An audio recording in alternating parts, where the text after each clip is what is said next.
Welcome to Demystify Magic with Molly and Madison. I'm Molly, a former skeptic, now full-time energy healer, author, and your resident science meets spirit nerd. And I'm Madison, a born and raised witch, teacher of the craft, and owner of not one, not two, but 3 metaphysical businesses. Together we dig into low-effort witchcraft, spirituality, and the science that backs it all up, all with humor, heart, and a sprinkle of chaos. So whether you're a curious skeptic or a seasoned witch, find a cozy spot, take a deep breath, and let's demystify some magic. Howdy doody, friends. Howdy doody. You might be wondering, oh my gosh, 2 Demystify Magic podcast episodes in 1 week? How did we get so lucky? And you would be right. You're so lucky. You're so lucky. We are coming to you with a special bonus episode because I begged, I pleaded, I asked my publisher, can I please give our listeners a sneak peek of the audiobook for Mundane Magic? And they said, oh girl, hell yeah. We'll do one better. We'll give you the first 10 minutes of the book that you can share on your podcast feed for all your listeners. And if you like what you hear, I've got great news. You can get the audiobook pre-ordered. It comes out this Tuesday. Can't even say see you next Tuesday anymore about it. It's this Tuesday. Oh my gosh. You can get it from Libro FM. Yes. Our link to support this podcast, you can do a double duty, support Molly and support the pod with the link in the description. Yeah, Libro FM even has a new annual subscription now. So if you're unfamiliar with Libro FM, it is a very cool audiobook platform that we support wholeheartedly, especially if you're trying to reduce your monetary funding of a bazillionaire's rocket ship.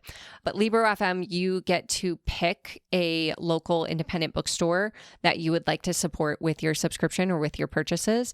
And then what's cool about it is you actually own the book after you buy it. So it's not like owned by the platform and you just get to use it while you have a subscription. So that's one of the reasons why we like Libro FM. But you can also pick up the audiobook wherever you get audiobooks, and you can get a hardcover book wherever you get hardcover books, and you can get an ebook wherever you get ebooks. You can get all 3 if you want to. We have a couple of cool pre-order incentives going on right now at Spellcrafter, which is Madison's store. So if you want to buy the hardcover, you'll get it signed by me and also access to a virtual Q&A, which will be happening a week from Saturday on the old Zoomaroony. But wanted to give you a taste for the audiobook so that you could really see if that's what you're into. The thing about the audiobook is it also comes with a bonus PDF download. So because Mundane Magic is so resource heavy, there's a full appendix of magical correspondences and recipes in it. I wanted to make sure that if you had the audiobook, you could still reference a lot of those things. So no matter where you buy the audiobook, you'll also get a PDF digital download of that appendix and some other like more visually referenced things from the book. So whether you want the hardcover, the ebook, or the audiobook, you will get all the same goodness in it. And the audiobook is narrated by yours truly, which is a question that a lot of our listeners had. So enjoy the first 10 minutes of Mundane Magic. Woohoo! Chapter 1. Why Mundane Magic Works. How exactly is Mundane Magic going to get you to actually clean your house? It works with your brain's wiring and overcomes executive dysfunction by injecting boring tasks with a sense of novelty and fun. To begin, you need to understand the concept of mundane magic and why lowering the bar on your spiritual practice helps you experience more magic in your life and makes it easier to do the daily tasks you've been avoiding. We create mundane magic by living and breathing 3 important maxims. 2 minutes a day is more effective than 60 minutes once a month. How you do anything is how you do everything. And you are the magic. Ultimately, the goal of a magical practice is to reduce the stress of daily life, not add to it. As a squiggly-brained person who struggles to keep up with any habit, these are maxims that I've lived by and taught to thousands of students around the world to ensure your magical practice works for you rather than against you. We often think of magic as involving big, elaborate rituals, but this puts a lot of pressure on the aesthetic of our spells, to the point where they can feel performative. At first, these rituals may feel exciting, but over time, the charm wears off, especially for us neurodivergent folks. By lowering the bar on your magical practice, you release the need to perform and instead connect deeper with yourself and your own needs. At the same time, this allows you to build a habit that serves you rather than making magic another thing to avoid on your to-do list. Let's dissect each of these maxims. Maxim number 1. 2 minutes a day is more effective than 60 minutes once a month. When it comes to a magical practice, many of us have this assumption that more is more, but I'm here to argue the opposite. Often practitioners get stuck in this cycle. Life gets busy and they forget to reach for their magic, so they feel like they've let themselves down, and they decide to get back on the horse by doing a big, elaborate ritual. The problem with this all-or-nothing approach is what gets people into this cycle in the first place.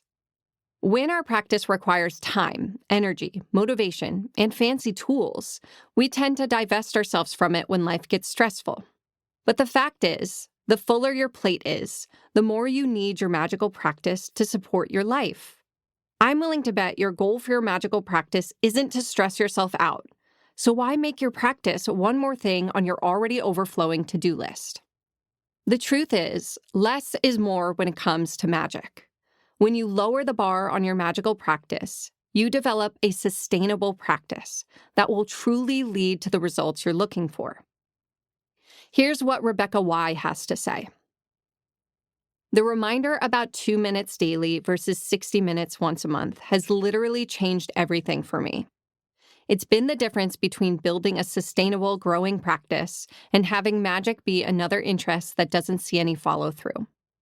Keeping it simple and focusing on intentions, no matter what, has opened my mind, encouraged my imagination, and felt so empowering. I feel like I have permission to not be perfect, and yet I know I can't mess it up. I can use what I have and still create effective spells. I don't have to choose between mundane responsibilities and exploring magic. You foster the most brilliant blend and balance of both.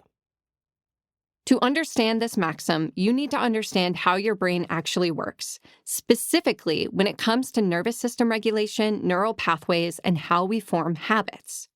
When I worked with survivors of sexual violence, I was deeply entrenched in studying how the nervous system responds to stress. It was not only a part of our mandatory curriculum as advocates, but it also became a passion project for me. I'd sign up for every conference and training I could find related to it.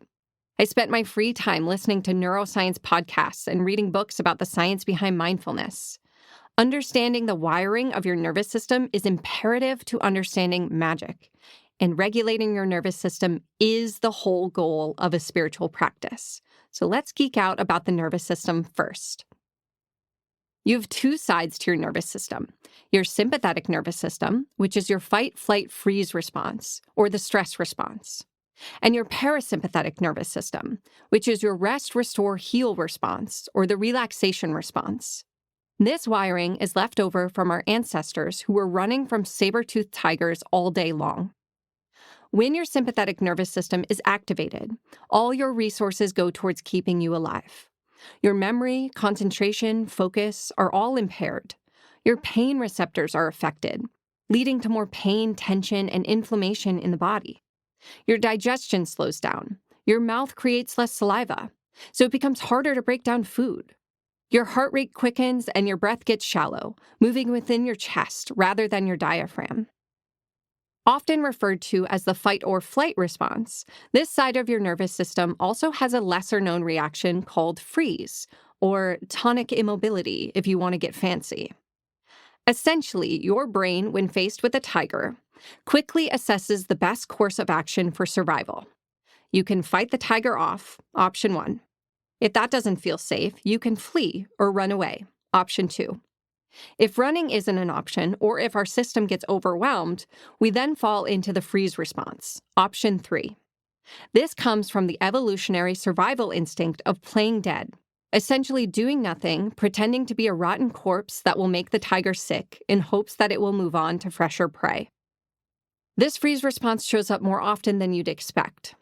Think of the last time you watched a scary movie and a creature popped out and you gasped and were frozen in your seat. That's your freeze response. Or if you've ever found yourself driving on ice and start skidding and can't think clearly enough to steer or pump the brakes, so you just do nothing and gaze wide-eyed out the windshield. Maybe you remember being called to the principal's office because you rolled a snowball at recess and it hit Timmy in the head, even though Timmy was being a little jerk. And when asked what happened, you just sat there like a deer in the headlights. Yep, the deer in the headlights is literally a deer assuming your headlights are a tiger and experiencing that freeze response as a result. The thing is, though, your cute little brain doesn't know the difference between spilling your morning coffee all over your lucky shirt before a big job interview or first date and a tiger chasing you. It responds as if you were being chased by a tiger regardless. Our sympathetic nervous system gets a lot of blame because if it stays active for too long, it creates all kinds of issues for us. Chronic pain, immune system dysfunction, digestive issues, etc. Now, most of us live in tiger mode all damn day. Think of all the things that have already stressed you out between waking up and right now. And it's up to you to reassure your brain that you're actually okay, lest you shift into that sympathetic response. But the sympathetic nervous system isn't the enemy here. We need it. It's the reason you're not eating Tide Pods or walking in front of trains. It's also the reason you feel motivated to chase your goals. However, it was designed for short-term activation.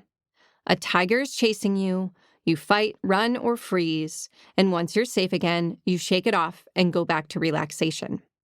That is what you were wired to do. Most of us struggle to get out of that tiger mode once it's activated. Now, here's a fun fact. There's a 90-second chemical reaction in your brain beginning when you experience stress. What you do in those 90 seconds matters.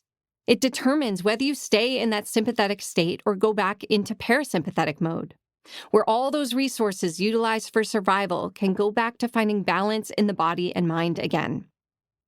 Imagine this. You're driving to work and you get cut off in traffic. What is your instinctive reaction? If it is to curse the driver and slam on your horn, congratulations, you've identified your fight response. That is how many of us are wired in this situation. Now imagine you spend the next 90 seconds cursing the person and flipping them the bird. Your cute little brain, which again thinks that car is a literal tiger, is saying to itself, oh gosh, we're really upset. We're yelling and screaming. We must be fighting, which means that car must be an actual tiger, which means I must divert all resources to survival immediately. You spend the rest of your commute steaming over how no one knows how to drive anymore. Then you get to the office and someone has taken your parking spot. Great. What else can go wrong today? You walk in the door and Jeremy at the front desk says, hey, nice shirt. And you think to yourself, WTF, Jeremy, I wear this every week. Is he mocking me? By the time you get to your desk, you're so upset you can't focus on the to-do list in front of you. So when your boss pops in about a project deadline that got moved up, you totally lose it. How does that situation impact your day at work? Wow, that Molly Domlin person sure knows how to read a book. Right? Her dictation is incredible. I don't even notice her vocal fry. I didn't even think about it once. Seriously, though, I just want to say thank you so much. This book would not exist without you, the listeners of this podcast. Like, this podcast has been the single biggest driver of book sales to the point where my publishers are flabbered and gasted over it.